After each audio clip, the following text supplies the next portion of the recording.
Hey, Carl. My name's Sumner. We haven't met, but nice to meet you virtually. I don't have a coffee lab, but what you're talking about seemed interesting. So, just what we're playing with here. Got my Kaya, got a French press, Bodum, glass. I don't know where metal one is. Has some ground coffee for French press.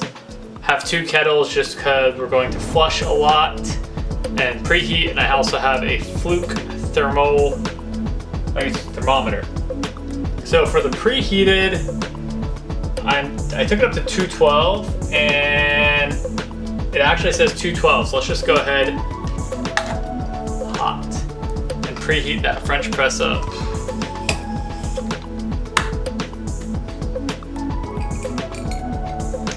Now, I think when I preheat a French press, I never actually put more than this. I put about that much water and swirl it around. But for the sake of this, I want to... The fellow kettles are really bad for pouring fast. I want to put a whole kettle's worth in here. And if we think about thermodynamics, the more mass of hot water and the longer that it is touching the glass should warm up to a higher temperature versus if I just did a smaller amount.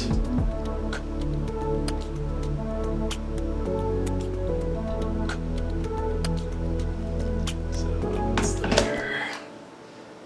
Let's see what that dropped down to.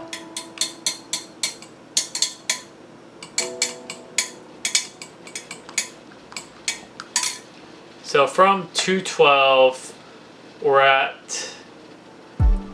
200 degrees now.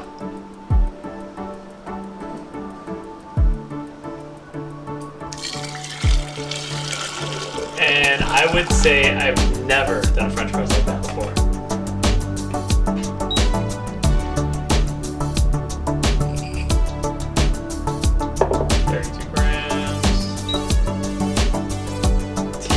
Is at 202, so I'm actually reading a little bit hotter on here.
Okay, so I'm gonna do a 4-minute French press. I think that's pretty standard. And I'm amazed at even how much it was preheated. In the course of that, it lost 22 degrees over 4 minutes. Now granted, I had some fumbling on in the beginning, getting my kettle ready, but I don't think it was that much. Where that's not where I lost temperature. I lost temperature during that process.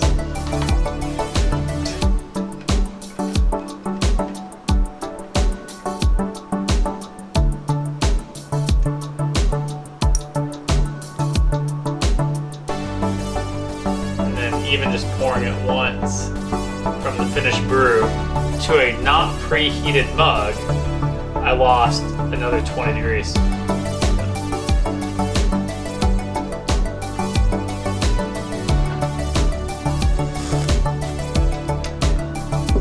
Shout out to Downtown Coffee out of Honolulu for sending me some Kona. Thanks, Fred. I saw one French press with a propeller in the bottom. I thought that was kind of cool. I've seen mugs like that too, right, where you can mix things in. My guess is the market size. For someone that cares about temperature to that point where they want that stability and wants French press, it's two things that don't have a lot of interchangeability, right? Like if you have a kettle at your house, you can make tea, you can run different temperatures through it, you can do that. Cleaning a French press is already annoying. I don't know how it would be with some sort of heating element or what that cost would be, so I don't know, these are maybe $160, the Bonavita ones are maybe $99, $60 on sale. French press is $60, so I don't know. I also have a double-walled vacuum one. I want to be curious to see what happens with that one. But interesting. Carl, post up your stuff after this weekend. Let's compare notes. It's a little bit still too hot for me, but I've never really thought about temp stability during French press, so good conversation piece.